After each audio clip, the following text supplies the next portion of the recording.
Good. Are we going? Yeah, excellent. Good evening, everyone. Sorry for the delay. So we were looking at Rashi, who learns the melacha of Mote'ach chut shel tefira chayev. And Rashi says a number of conditions which I'm not entirely clear on, as I said last week. He says that's the tofer v'omed, it's already sewn, but you left the thread long and it becomes separate. And you now stretch the thread taut to tighten it, and through that bring the pieces back together again, and you are chayev in that case. Which of the details of Rashi is just an explanation of the scenario, and which are halachically significant? I don't know. Is it important that it was tofer v'omed? It's not part of the process. Is it important that the thread was long rather than it stretching over time? Is all a little unclear to me. I don't know if anyone managed to get any greater clarity, but that's where we got up to. Now, one of the questions that the Rishonim do pick up on is the question of the kesher. Do you need also that you tied a knot? The Gemara doesn't mention it, just as a Mote'ach chut is chayev. And it doesn't mention that you are, that it doesn't mention that you did a kesher. So is there a reason to do a kesher, or is there no reason to do a kesher? So the Shiur, the run, which I mentioned last week, discusses, he picks up on this point, and we mentioned last week that it's miyuchas the run on Sunday, that it's ascribed to the run, and whether it is the run or not is probably not, but it comes from the base medrash of the Rishonim. And the Shiur run says as follows: he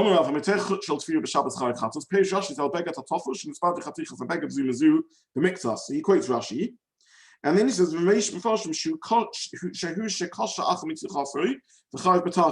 you tied a knot after you did it, and you're chayev too. If not, then it's not kayim. But this is not a reasonable explanation. Now, why is it not a reasonable explanation? Does he mean lo nahir because it's not the kavanos Rashi, because it doesn't read into because Rashi didn't mention this din, or does he mean it's lo nahir because then it should have said chayev shtayim, and the Gemara says that you're only chayev one. So what's the lo nahir in the run is not entirely clear to me. But what would be the answer to the question? Why would it be that you don't need a kesher? After all, the Gemara said on Ein Daled on the base that you do need a kesher, otherwise it's not kayim. So the run carries on and he says, "Mikol makom shominam tadaf gebeket hatofu she'ein derech lahodek on a hachiv." He carries on and he says that if it's completely temporary, where it's designed to be opened and closed, then that's definitely not the melacha. And this we mentioned last week, that in the pre-zip, pre-button era, if you just opened and closed things and you used the thread as a cord to tighten and loosen, that wouldn't be a melacha at all. But here, where it's not designed to be opened and closed, there is the melacha, even though there's no kesher, and therefore it's not niskayim. So he says you're only chayev when the chut is designed lahodek and chaber softek begad l'olam, where it's designed to seal it completely. So what would be the explanation of why you're not chayev, why you're chayev even without doing the kesher? Did anyone come up with any suggestions for that? Why would you need a kesher? Why wouldn't you need a kesher over here when the Gemara says that you do need a kesher? I think we came up with two possible explanations, one which we liked and one which we didn't like. The one which we didn't like was just that for some reason or other, this is in this situation of it's just more machmir and you just don't need a kesher, and for some reason this is different. As I say, we didn't like that. The other reason was that Rashi says that there was a bigger tofer of mod, so it was already sewn and had kaima. A bit of it's unraveled, but it's not all become loose. So by pulling it tight, you're pulling tight the bits that have come loose, but it's already supported by the pre-existing other stitches and maybe even not at the other end, and that's enough to give it kaima. Yeah, I'll come back to that. And any other suggestions that we came up with this?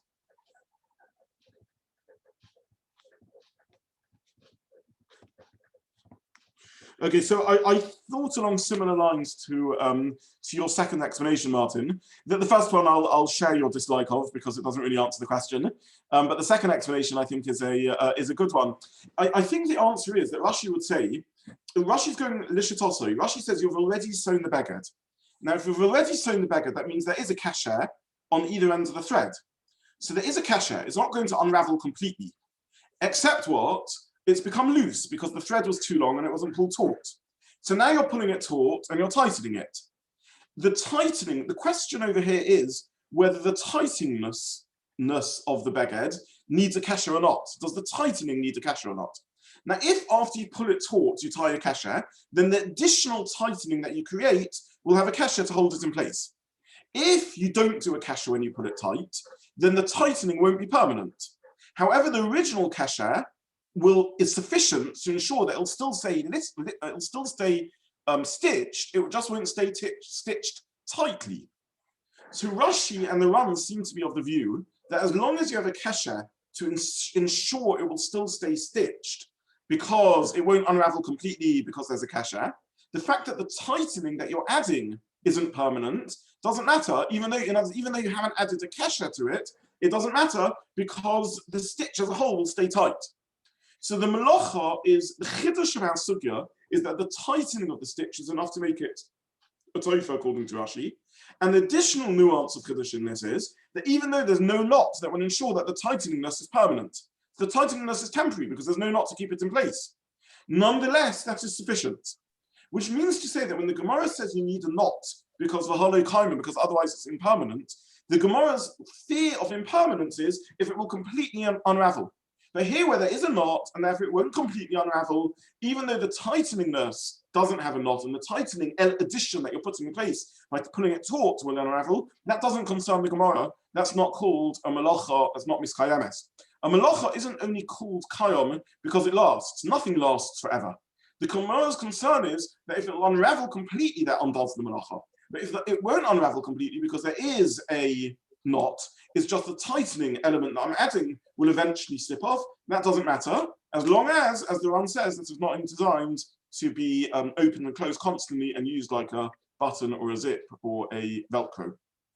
So seems. What you're saying really is the tightening isn't really what's making it permanent, because the action you're doing is not making it permanent. It's only with the aid of the pre-existing knot.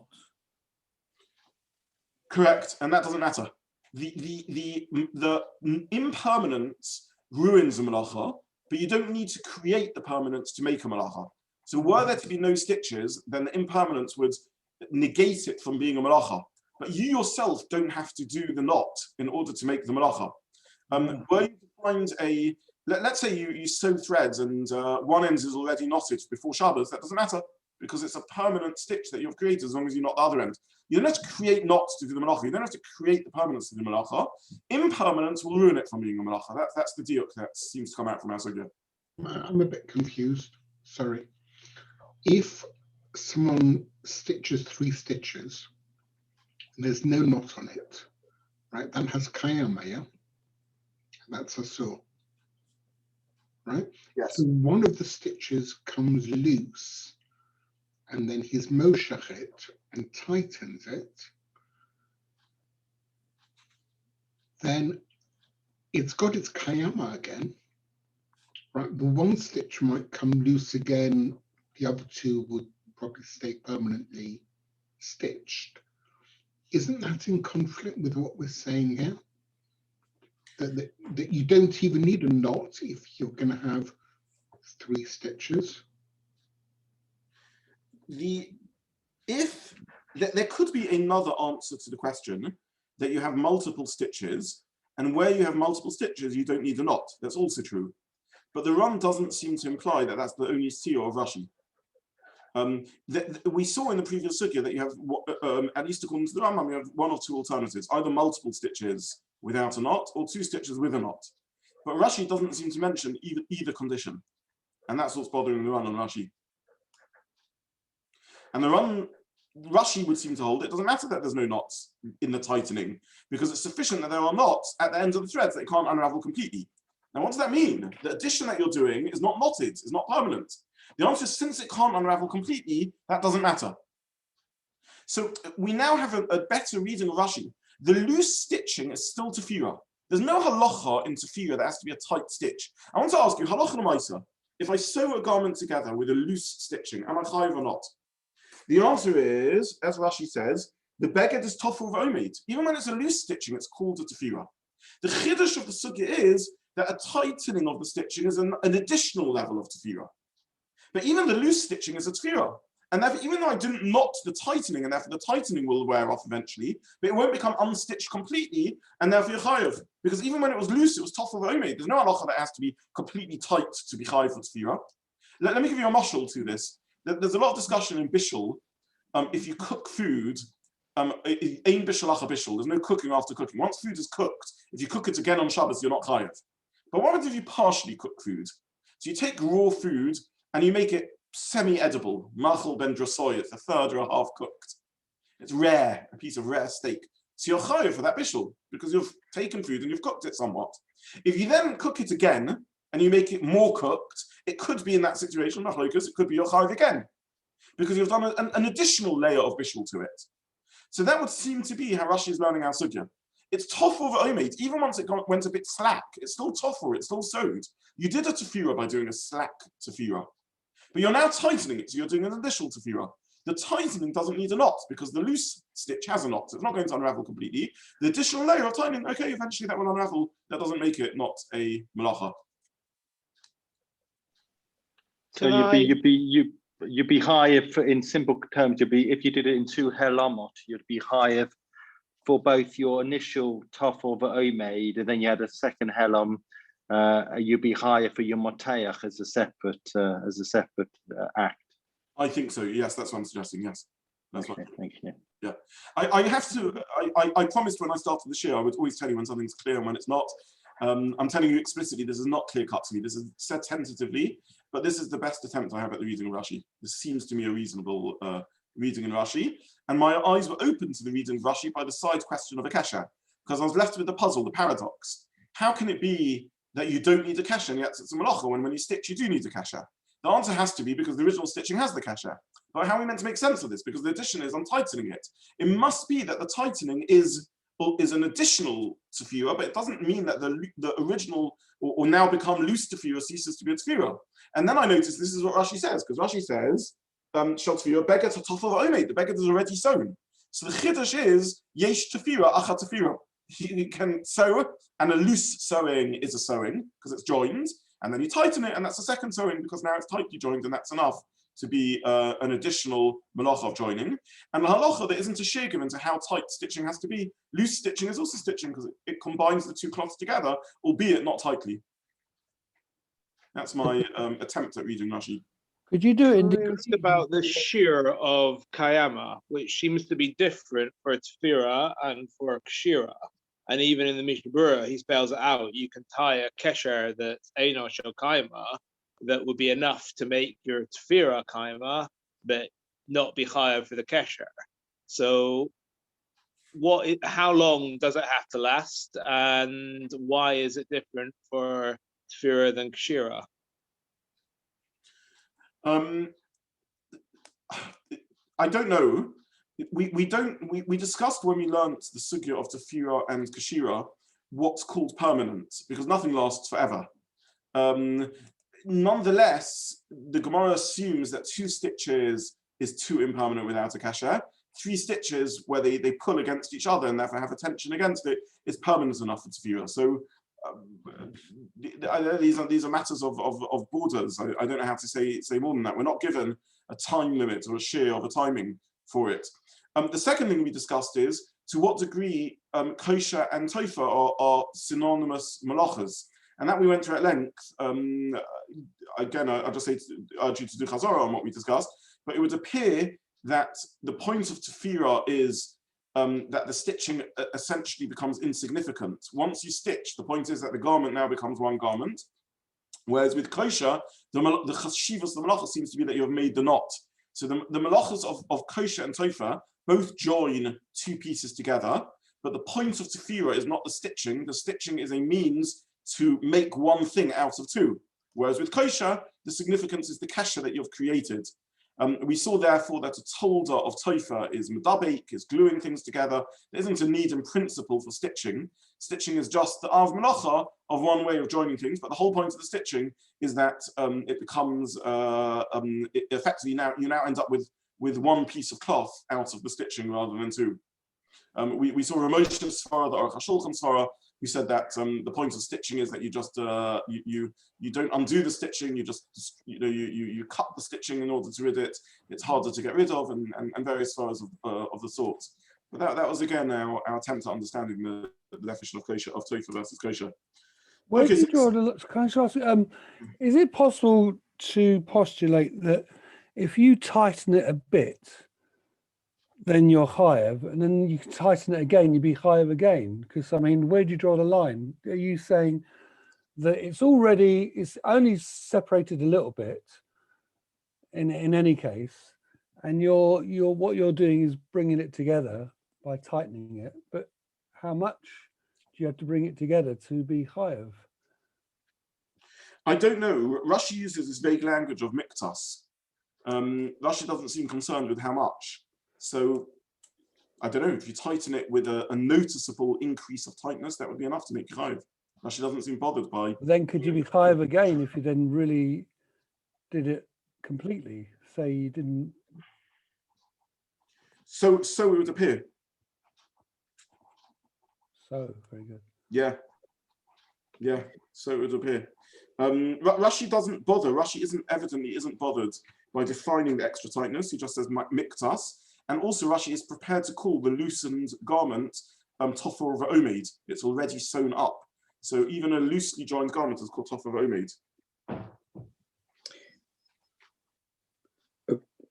According to Rashi, the way you're learning Rashi, are you suggesting that if it was not tofer v'omed, but this was the first time it had been stitched, that Rashi would still agree that the tightening itself was the malacha?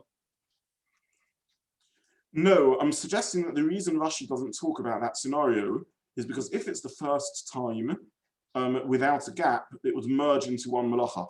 It's one act of stitching. It'd be one bringing together, and you do it bit by bit. The point here is that where it was sewn and then became loose, now this is the re-tightening is enough to make the malacha. If there was a proper gap, if you loosely sewed it and then 3 weeks later tightened it, or maybe Adam's scenario, there was a haloma in between, then maybe that would also be enough according to Rashi. Okay, thanks. Yeah. Okay, so this is an attempt at reading the Sukha according to Rashi. It's along the lines of, I think, the intuition that Martin was saying when I asked for suggestions. I don't know better than that in Rashi. That's the most I could do. I guess just to finish off for the sake of completion before we move on to the Rambam, I printed in the source sheet the Shulchan Aruch. The Shulchan Aruch brings this halacha, and the Mishnah Berurah comments on it in Sifkat and Katzayin. Mishum Tofer v'Oisekin Chayiv Chatos. So the Shulchan Aruch, the Mishnah Berurah actually here is picking up on the language of the Shulchan Aruch. Shulchan Aruch says Shel Tefira Sheniftach. If a thread opens, you're not allowed to tighten it. Mishum Tofer. Now the language of the Shulchan Aruch is imprecise. The Shulchan Aruch says also, you're not allowed to. The Gemara says chayiv. It's a chiyuv. So the Mishnah Berurah adds into that v'Oisekin Chayiv Chatos. If you do it, you're chayiv chatos. It's a chiyuv, not just an itza.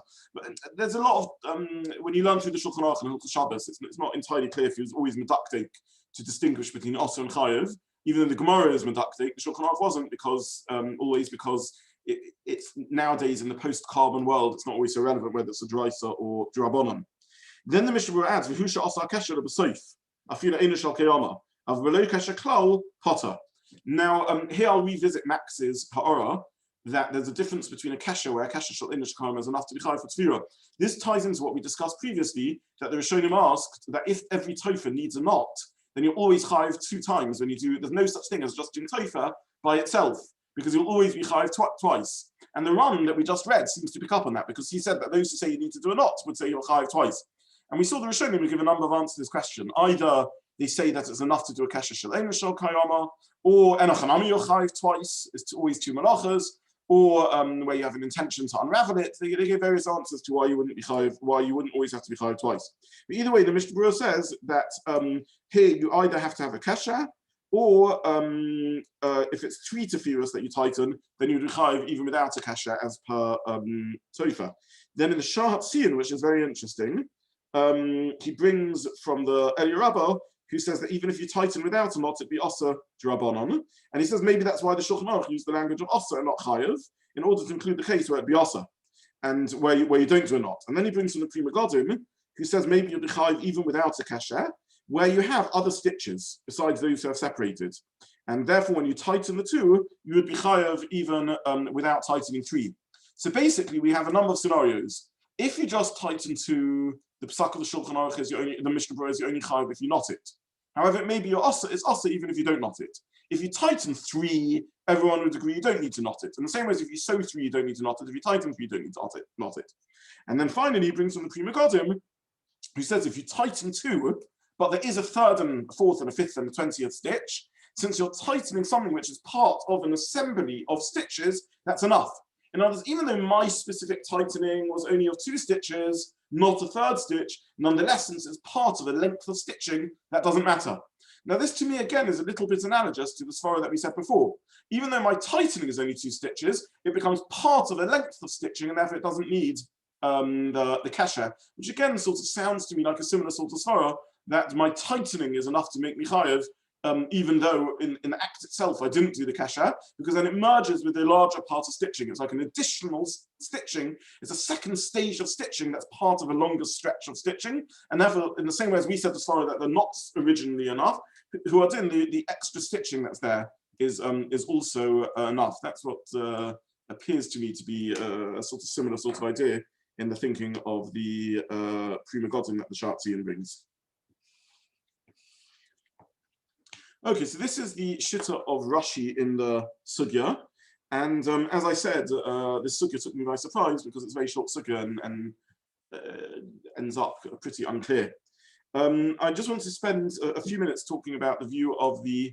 Sorry, Martin, you want to say something? I was just going to add before we leave Rashi, we also thought potentially there was a 3rd interpretation of Rashi that doesn't go away with the Ranato, but that just that he thinks that we do need a kesher. He just doesn't say it, but by using the Zohi Tefirato in the same way as a normal Tefira needs a kesher, so too this one needs a kesher, and it's just implied. Is that possible to say that Rashi holds that? Anything is possible. I don't know if it's probable, meaning it comes down to a judgment call whether Rashi would have not mentioned the additional condition that you need a kasher over here. So you could argue Rashi doesn't mention it because learn the previous sugya and you see that all stitching needs a knot. On the other hand, it's a bit sossum in Rashi. It's a bit uncomfortable that Rashi didn't bother mentioning it. So I'm going with, and this is one of the reasons I bought the run and didn't suffice with Rashi. Because if it's Rashi, we could sit there kvetching. Rashi did think you need a knot, doesn't think you need a knot. Rashi holds you don't need a knot, but I can't prove it. It's possible that Rashi just didn't mention it.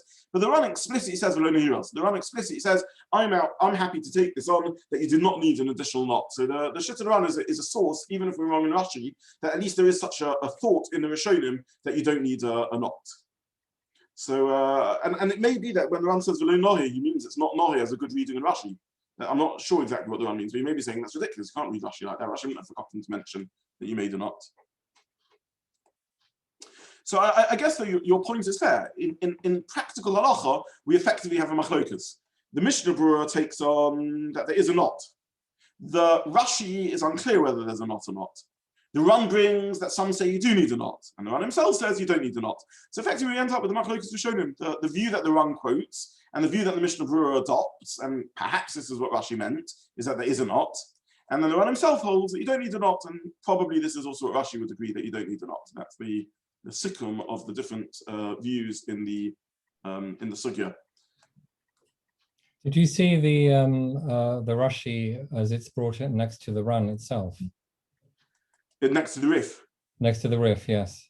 No, he adds the word kagoin at the beginning. So kagoin shehu tofer v'omed or something like that. So certainly seems to imply that it doesn't have to be tofer v'omed. It's just a hechatimtza. And then he makes quite clear that the hiduk is the tefirah. It doesn't really suggest anything about knots, just that tightening some stitching is its tefirah. So I didn't look at the Rashi and the Rif. I will look after Shiur at the Rashi and the Rif. Rashi and the Rif we take seriously.